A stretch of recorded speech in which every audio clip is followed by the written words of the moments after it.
Hello everyone, welcome to my channel floor with journey. આજે હું તમારી જોડે મગની દાળના સ્ટફિંગવાળા પરાઠાની રેસીપી લઈને આવી છું. બહુ જ ફાઇન રેસીપી છે. વિડીયોને છેલ્લે સુધી જોજો. અને જો તમે લોકોએ હજી સુધી મારી ચેનલને સબસ્ક્રાઈબ ના કરી હોય તો કરી લેજો, એટલે બધા વિડીયોની નોટિફિકેશન તમારા સુધી પહેલાં પહોંચી જાય.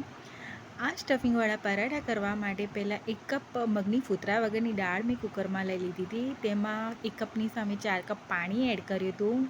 મીઠું, હળદર, 1 ચમચી તેલ ઉમેરવાનું છે, મિક્સ કરી લેવાનું છે અને તેને કૂક કરી લેવાનું છે. હવે છે ને આમાં સીટી નહીં લગાડવાની, એક બી સીટી નહીં વગાડવાની. મારાથી 1 સીટી વાગી ગઈ અને ઓવરકૂક થઈ ગઈ. એટલે મેં શું કર્યું કે ચાણીમાં સ્ટીલની જારીમાં અડધો પોણો કલાક માટે એ દાળને રહેવા દીધી હતી.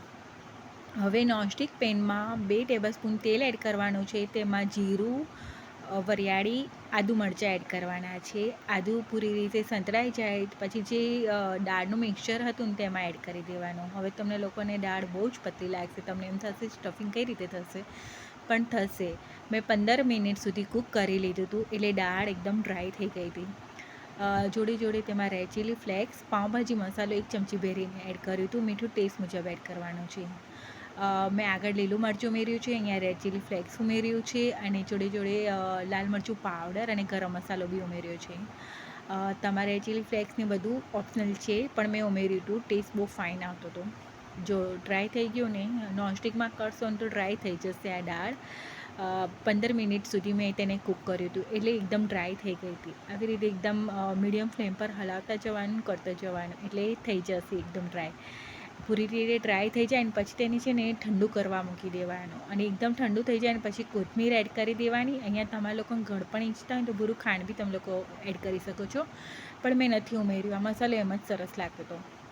હવે મેં આ છોકરાઓના લંચ બોક્સ માટે કર્યું હતું ને, એટલે મેં રાતના સ્ટફિંગ રેડી રાખ્યું હતું. સવારે લોટ બાંધ્યો હતો મેં તેનો.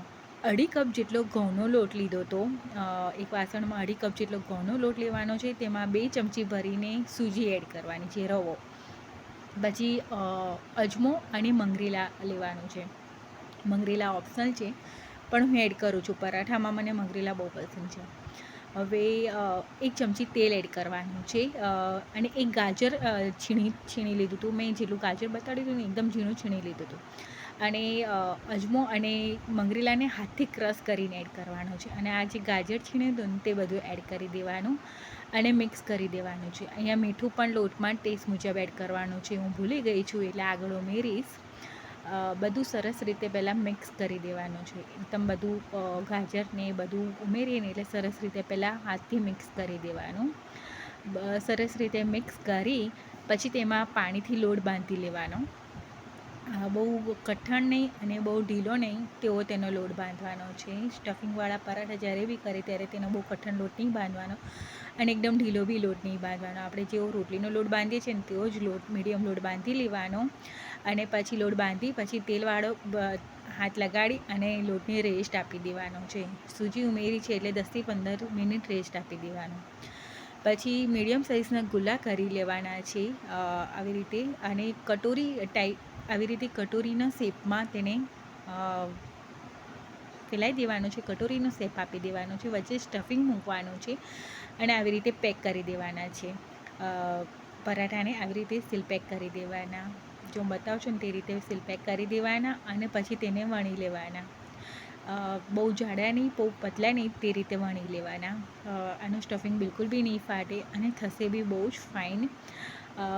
આવી રીતે વણી લેવાના. લોડીને મેં ગરમ કરવા મૂકી દીધી હતી તેલથી ગ્રીસ કરીને, જો આવી રીતના પરાઠા થવા જોઈએ. પછી તેને શેકા મૂકી દેવાના છે. પરાઠાને મીડિયમ ફ્લેમ પર શેકવાના છે પરાઠાને. એ પરાઠો શેકાતો હતો ત્યાં સુધી મેં બીજું ગુલ્લું બી તૈયાર કરી લીધું હતું. આવી રીતે કટોરીનો શેપ આપી દીધો, વચ્ચે સ્ટફિંગ મૂક્યો અને તેને સીલ પેક કરવાનું છે. પરાઠાને અલટાઈ પલટાઈને શેકવાના છે. મીડિયમ ફ્લેમ પર શેકજો, બહુ ધીમા તાપે નહીં શેકતા, મીડિયમ ફ્લેમ પર શેકજો. જો આવી રીતે ગુલ્લો કરી લીધું ને પછી તેને બી વણી લીધું હતું. હવે આ પરાઠાને તમે લોકો તેલ, ઘી જેમાં બી શેકવું હોય એને શેકી શકો છો. જો એમ જ કરશો ને તો બી સરસ લાગશે. બધા પરાઠા બહુ સરસ રીતે ફૂલ્યા હતા, આવી રીતે બહુ ફાઇન ફૂલ્યા હતા અને થયા હતા બી બહુ જ સરસ. એકદમ મીડિયમ ફ્લેમ પર તેને કરજો. અને આવી રીતના વાણજો, બિલકુલ બી નહીં ફાટે પરાઠા, એક બી મારો નહોતા ફૂટ્યા અને થયા હતા બી બહુ જ મસ્ત. આમાં મંગરેલા અને એ નાખવું ઓપ્શનલ છે, પણ હું એડ કરું છું, બહુ ફાઇન લાગે છે. મેં આ છે ને મારા છોકરાઓના લંચ બોક્સ માટે કર્યા હતા, એટલે સ્ટફિંગ રાતના રેડી રાખ્યું હતું. તમારા લોકોને જો સવારે કરવો હોય તો ડાયરેક્ટ સવારે જ બધું સ્ટફિંગને પરાઠાને કરજો. મેં સ્ટફિંગ રાતના રેડી રાખ્યું હતું, પરાઠા સવારે કર્યા. જો ખોલીને બી બતાવું, વચ્ચે બધું સ્ટફિંગ સરસ દેખાય છે ને ફેલાયેલું, અને લાગે છે ને સરસ. અને મેં મસાલા દહીં જોડે સર્વ કર્યા. તમે ચટણી, સોસ, ચા ગમે તેની સાથે સર્વ કરી શકો છો. મેં આવી રીતના મસાલા દહીં જોડે સર્વ કર્યા હતા, બહુ જ મસ્ત લાગતા હતા. એક વખત આ રીતે પરાઠા કરજો અને ટ્રાય કરજો, બહુ જ ફાઇન રેસીપી છે. અને કેવી લાગી આ રેસીપી, ગમે તો લાઈક સબસ્ક્રાઈબ કરવાનું ના ભૂલતા. Thank you for watching.